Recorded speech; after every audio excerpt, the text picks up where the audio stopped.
ព្រះអង្គមាននាមប្រមាណនាមតាមផ្លូវចិត្តដែលជានាមវត្ថុ10តបានទេអរហង្គសម្មាសម្ពុទ្ធោវិជ្ជាចរណៈសម្បណ្ណោសុគតោលោកវិទូអនុត្តរោបរិសទ្ធមសារថេសត្ថាទេវនុសនំពុទ្ធោភគវីនេះចេះហេខនឹងចេះហេ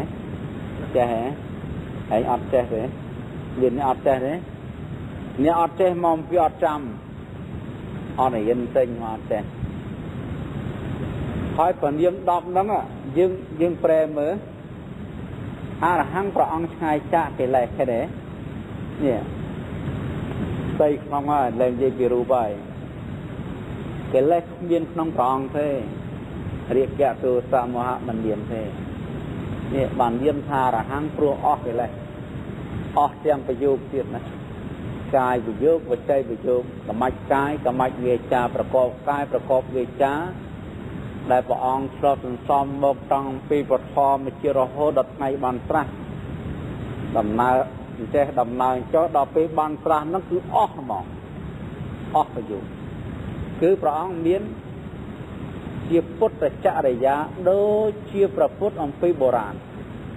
មិនដោយសាវកទេសាវកអង្គខ្លះជាប់កំណត់ស្វាច្រើនហ្នឹងនៅមកញាក់ខ្លះទេគឺថានៅជាប់ប្រយោគទេព្រះពុទ្ធអស់ហើយអស់ទាំងកិលេសអស់ទាំងប្រយោគសម្មាសម្ពុទ្ធោត្រាស់ដឹងប្រពៃដោយព្រះអង្គឯងគ្មានសេះសល់ឃើញទេព្រះអង្គអត់មានគ្រូទេអត់មានអាចារ្យដឹកនាំព្រះអង្គទេពីដើមមានដែរវិស្វាមិត្រគ្រូផ្លូវលោកឧតកៈរបស់អឡារៈរបស់តែនឹងមិនមែនធម៌ព្រះពុទ្ធទេណាមិនមែនធម៌ត្រាស់ដឹងណា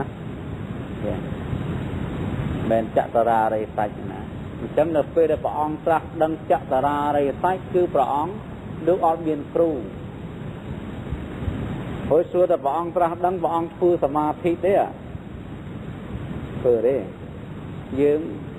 គិតតែប៉ុណ្ណេះចោះគិតថាយើងមើលតែប្រះបរិមាករៀបចំដំណើរហ្នឹងដឹងថាព្រះអង្គធ្វើសមាធិបាត់ទៅហើយព្រះអង្គគង់ក្រោមដើមពោធិព្រឹក្សលើរតនបល្ល័ង្កបល្ល័ង្កពេជ្រវិជារៈបល្ល័ង្កាំងបល្ល័ង្កនឹងពេជ្រជាវិការៈនៃពេជ្រក្រោមដើមពោធិព្រឹក្សតម្កល់កាយត្រង់ឲ្យព្រះអង្គចម្រើននៅព្រះអានាបានសតិកម្មដ្ឋានបានត្រាស់ដឹងជាព្រះពុទ្ធបានចាញ់នៅមានរាជរាជសពគ្រប់ទាំងអស់គ្មានសេះសល់នេះអ្នកធ្វើអាណាបានពេកធ្វើថ្មីធ្វើបើកភ្នែកធ្វើថ្មីចានៅសមាធិថ្មីចាអញ្ចឹងព្រះពុទ្ធជាម្ចាស់លោកថ្មីណាមិនព្រះអង្គបើកទេលោកថ្មីលោកចម្រើនផងខ្យល់ទាំងអស់ហ្នឹងណានិយាយតាមណាដូចលោកនិយាយទៅតាមចម្រើនអញ្ចឹងហើយដល់ពេលចម្រើនទៅព្រះអង្គបានសម្រេចរហូតដល់បញ្ចមៈធាន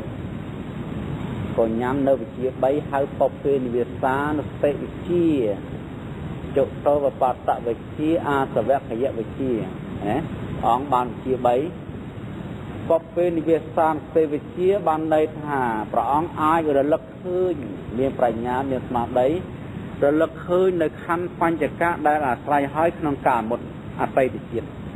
រាប់កាប់ជាតិមុនព្រះអង្គកើតជាអីមាននាមថាម៉េចមានលបរកស៊ីថាម៉េចមានសតិកម្មមានបជនមានធ្វើបុណ្យមានធ្វើបាបជាតិមុនមកមានមហេសីឬក៏កើតជាស្អីកើតជានរុអីកើតជាស្អីទេវតាអីព្រមព្រះអង្គលោកដឹងទាំងអស់4ម៉ោងបត់ធម្មយាទី2ចុតោបបតវិជាព្រះអង្គមានប្រាជ្ញាបានឃើញចុតេបរិសន្ធិសត្វស្លាប់មិនកើតដោយកុសលអកុសលនៅក្នុងភព3យើងគឺថាក្រៅអំពីខ្លួនព្រះអង្គទៅព្រះអង្គលោកឃើញទាំងអស់ក្នុងចក្រវាឡអាណាមកពីណាមកកើតនេះឲ្យស្លាប់ទៅកើតឯណាព្រះអង្គទាំងអស់អាសវគយវិជាដល់ពេលចុងក្រោយយើងខាងចុងលោកបានត្រាស់ដឹងលោកកតរៈធរក៏ជាទីអស់ទៅនៃអាសវៈឃើញនៅចក្រារិយសច្ច នេះឯងមាននាមថាវិជាចរណៈសម្បណ្ណោយល់ទេចានេះលោកបរិបូរដោយវិជានិងចរណៈការប្រព្រឹត្តណាបងមាននាមអញ្ចឹងណាបងមាននាមអញ្ចឹងដោយអំណាចគុណធម៌ហើយងួកអស់សុខតដំណើរល្អទៅកាន់ទៅនិព្វានមិនមានឬថាព្រះអង្គលោកបុណ្យណាក៏វិចិត្រសុខសប្បាយចិត្តស្រួលតាពីព្រះអង្គមិនទាន់រៀននិព្វានទេមើលរលកគុំមានរឿងរ៉ាវទេទៅស្នាក៏សុខតដែររហូតដល់ធ្វើដំណើរទៅកាន់ទៅនិព្វានស្រួលមកទៅលោកតវិទូត្រាស់ដឹងត្រៃលោកសង្ខារលោកសត្វលោកឱកាសលោកលោកឃើញទាំងអស់នេះដែលឱកាសលោកមួយគឺថាទេវតានៅតាណានរុនៅតាណាប្រេតនៅតាណាសូរកាយនៅតាណាដេរិខានៅតាណាភពទាំងអស់ក្នុងភពទាំងអស់ក្រៅចក្រវាលក្នុងចក្រវាលក្រៅព្រះអង្គលោកដឹងទាំងអស់លោកឃើញទាំងអស់មានសល់ច្រឡំលោកមាននាមអញ្ចឹងមានទៅតាមចំណេះមានទៅតាមចំណេះរហូតដល់ភគវីព្រះអង្គជាចោលនៅភពនឹងយើងចេះប្រែអស់ហើយណានេះគ្រាន់តែត្រួលឲ្យបានដឹងបានដឹងទៅឃើញថានាម10កើតឡើងក្នុងសម័យដែលព្រះអង្គបានត្រាស់ដឹងនៅអនុត្តរសម្មាសម្ពោធិញ្ញាណអនុត្តរសម្មាសម្ពោធិញ្ញាណប្រាជ្ញាដែលត្រាស់ដឹងប្រពៃឥតមានគុណជាតិដតីណាឧត្តមប្រសើរជាងអត់មានគឺថាព្រះអង្គលើសគេហ្មងព្រះអង្គលើសគេនឹងមានទាំង10ហ្នឹងកើតនៅក្នុងសម័យរបស់អង្គបានត្រាស់ដឹងតែហ្នឹងប្រពុតយល់ទេហ្នឹងគាត់នៅអញ្ចឹងប្រពុតមានទាំងនាមធម៌ទាំងរូបធម៌អញ្ចឹងព្រះអង្គមានរូបថោមដោយលោកយាយលោកតាអញ្ចឹងយើងបើសិនជាបានកើតជួបប្រពុតមិនដឹងជាសប្បាយប៉ុណ្ណាទេមែនទេអញ្ចឹងឯងសប្បាយទេអាត្មាប្រហែលជាសប្បាយមែនទេសប្បាយបានជួបមែនពិតណាទាំងរូបថោមឥឡូវហ្នឹងយើងកើតជួបបានត្រឹមតែប្រធរណាបានជួបសាសនាទេសប្បាយប៉ុណ្ណឹងទៅហើយចុះតម្រាំបានជួបពុទ្ធផងយល់ទៅជាវគ្គកលិទៅវិញក៏មិនដឹង